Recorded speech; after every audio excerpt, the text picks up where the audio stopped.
पापा, बोलो बेटा।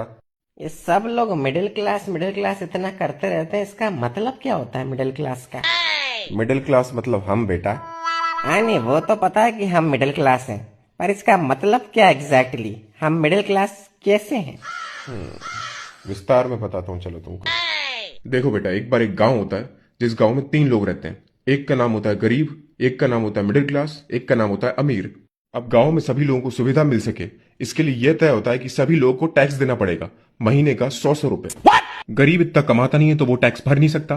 अमीर के पास अपने जुगाड़ है तो वो कुछ ना कुछ करके अपना टैक्स बचा लेता है। अब बचा मिडिल क्लास जिसको पूरा टैक्स भरना पड़ता है। फिर तो मिडिल क्लास को पूरी सुविधाएं मिलती होंगी ना पापा, क्योंकि वो पूरा टैक्स भर रहा है। नहीं बेटा, सुविधा मिलती है गरीब को क्योंकि वो गरीब है, और अमीर को क्योंकि उसके पास ताकत है। तो हमें क्या मिलता है पापा? बेटा, हमें मिलता है एक सर्टिफिकेट कि हम गरीब और अमीर दोनों के अन्नदाता हैं। हमारे टैक्स के पैसों से गरीब के घर में राशन पानी भिजवा देती है सरकार, और हम जो लोन के ऊपर बैंक को इंटरेस्ट का पैसा देते हैं, वही पैसा बैंक किसी अमीर आदमी को देता है ताकि वो अमीर आदमी इस देश को छोड़कर भाग जाए। तो इन शॉर्ट बेटा, हम इस देश के सुपर हीरो हैं।